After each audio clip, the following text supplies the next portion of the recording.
स्वास्थ्य पर आधारित हमारे इस बेहद खास कार्यक्रम स्वस्थ विचार में मैं हूं आपके साथ आपका साथी विकास। दर्शकों, स्वस्थ विचार एक ऐसा कार्यक्रम है जिसमें रोज आपको सेहत से जुड़ी जानकारियां दी जाती हैं और साथ ही साथ उपचारों के बारे में आपको बताया जाता है, घरेलू नुस्खों के बारे में आपको बताया जाता है ताकि आप अपना उपचार स्वयं कर सकें।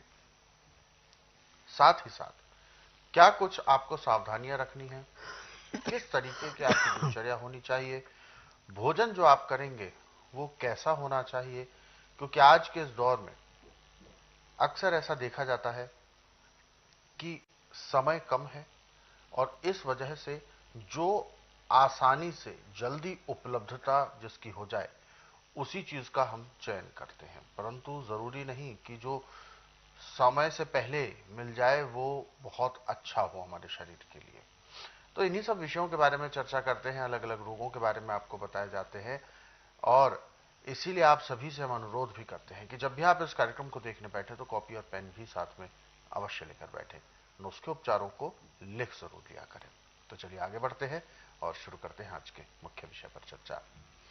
गुरु जी, आज के इस अंक में हम बात करेंगे गठिया के दर्द को लेकर। ये एक भयंकर रोग है। कहते हैं कि जब ये किसी बूढ़े बुजुर्ग को, वृद्ध को ऐसी समस्या हो जाती है तो व्यक्ति ये कामना करता है कि या तो भगवान ये दर्द ले ले और या शरीर ले ले। तो एक ऐसी स्थिति क्यों पहुंचती है, क्या है ये गठिया, कैसे ये दर्द इतना भयंकर होता है?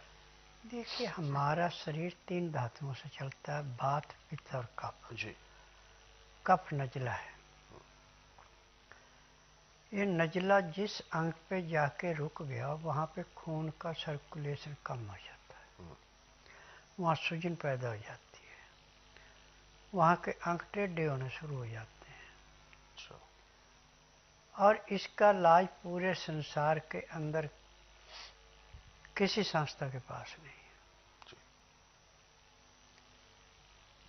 एलोपैथिक में तो यह है कि जहाँ पे तकलीफ और संग को सुन कर दो, बस इतना काम है, रोग नहीं काटना। आयुर्वेद, यूनानी, होम्योपैथी का अब हम डॉक्टरों को दोष नहीं दे सकते, दोष है उन फार्मेसियों को जो दवाइयाँ बनाती हैं। जब उस रोग की दवाई का नुस्खा है पूर्ण तो रोग कहाँ से कटेगा। परंतु मेरा एकमात्र आश्रम ऐसा है कि इसमें ना तो रोगी से पूछा जाता तकलीफ क्या है, न उनसे घर की हिस्ट्री पूछी जाती है, न खानदानी पूछा जाता है और न किसी मशीन से टेस्ट किया जाता है। यहाँ का नियम है कि मैं बुधवार की छुट्टी रखता हूँ, गुरुवार से लेकर मंगलवार के बीच में नाड़ी परीक्षण करता हूँ। नाड़ी परीक्षण में पैर के तलुए से सिर के बाल तक की MRI, CT scan, x-ray, ultrasound, ECG, sonography सब कुछ 5 सेकंड में हो जाता है। उसमें जो जो कमी शरीर के अंदर पाई जाती है दवाइयाँ दी जाती हैं। दवाइयाँ खाने की हैं, पीने की हैं, मालिश करने के तेल हैं, आँख में, नाक में, कान में डालने की दवाइयाँ, दांत मंजन है, ये सब जड़ी बूटियाँ हैं। और मुझे 10,000 जड़ी बूटियों की पहचान है जिनसे मैं दवाइयाँ बनाता हूँ। मेरी अपनी फार्मेसी दवाइयाँ बनाने की। ये दवाइयाँ रजिस्टर्ड है, पेटेंट है, इनका साइड इफेक्ट कोई नहीं है। अब जिसको गठिया हो गया और बहुत ज़्यादा भयंकर दर्द है, उसको सिर्फ 3 चीज़ों की ज़रूरत है: राई, नमक और सरसों का तेल। राई और नमक बराबर मात्रा में पीस के तेल के अंदर उसको थोड़ा भून लें। अब नीचे उतार के जब उसका टेम्परेचर इतना हो जाए कि उल्टी उंगली बर्दाश्त कर ले, तो जहाँ पे आपको भयंकर दर्द हो रहा है वहाँ पे उसका लेप कर दें। लेप करके ऊपर से डॉक्टर वाली रुई लगा के खाकी रंग की सेलो टेप से पट्टी कर दें। पट्टी करने के आधे घंटे के बाद वहाँ का दर्द समाप्त हो जाएगा, दर्द भी रहेगा, सूजन भी आपकी हल्की उतरना शुरू हो जाएगी। परंतु आप इसको अन्न नहीं देना हमने खाने को। गाय का दूध या बकरी का दूध या सोयाबीन का दूध, उसमें शहद मिला के देना, तो शहद तो अंदर जाते ही जिस ग्रुप का खून है उसमें चला जाएगा, और जो आपने दूध दिया इसका जो पच करके खून बनेगा वो विशुद्ध खून बनेगा। अब इस क्रिया को ये 3 दिन आप लगातार करते हैं तो आपको गठिए के दर्द में कम से कम 35 से 40% आराम मिल जाएगा। फिर आप बिना नमक की रोटी खा सकते हैं, दूध में मसल के शहद मिला के, या फलों का जूस पी सकते हैं, उसमें भी शहद मिलाना है। पानी जो भी आपने पीना हल्का गर्म पीना उसमें भी शहद मिलाना है। और ऐसे लहसुन का रस, अदरक का रस और शहद,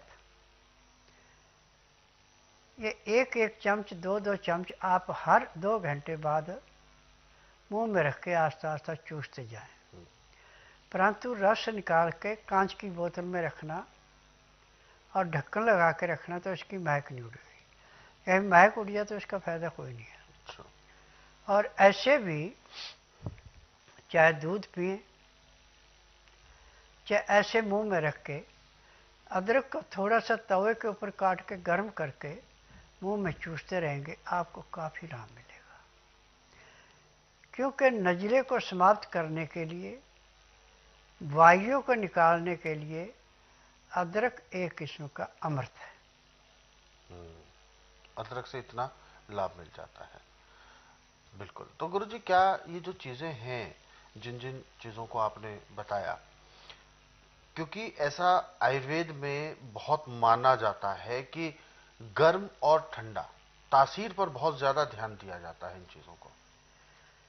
यदि हम मौसम के अनुसार चीजों का सेवन करें, हाँ, तो हमें किसी किस्म का रोग हो ही नहीं सकता। जितने भी संसार के अंदर रोग हैं ये सब आपके गलत खान पान से।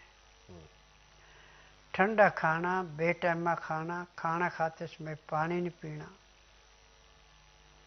ये रोग को दिन दुगने रातें चौगुनी बढ़ाता है।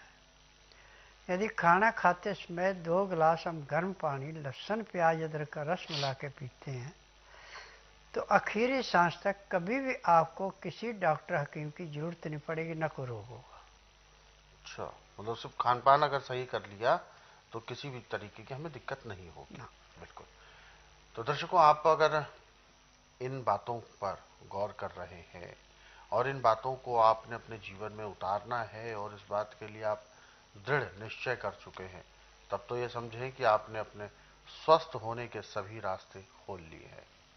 क्योंकि आज के समय में स्वस्थ रहना, या यूं कहें आज के समय में निरोगी बने रहना, अपने आप में एक बहुत बड़ी चुनौती है। अपने आप में एक ऐसी उपलब्धता है जो आज के इस कठिन दौर में अगर आप ऐसा कर लेते हैं तो आप सफल माने जाते हैं।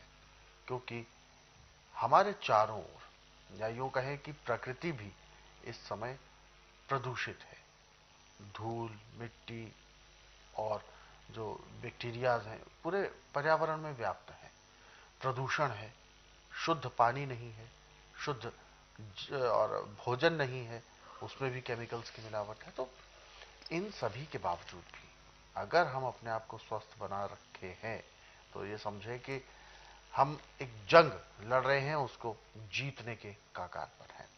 तो इसीलिए इन नुस्खों को, इन तरीकों को आप जरूर आजमाएं और जरूरत पड़ने पे उन उपचारों को भी करें जो रोगों से लड़ने में प्रबल होते हैं। ऐसे और भी बहुत सारे नुस्खे हैं, उपचार हैं, जिनको आप अगर पढ़ना चाहते हैं तो स्वस्थ विचार पुस्तकों के जरिए भी पढ़ सकते हैं। ये पुस्तकें आप घर बैठे कोरियर या डाक के माध्यम से मंगवा सकते हैं। इसके लिए आपको हेल्पलाइन नंबर्स पर कॉल करना होगा। सुबह 10 बजे से शाम 5 बजे के बीच में कॉल करने का समय है।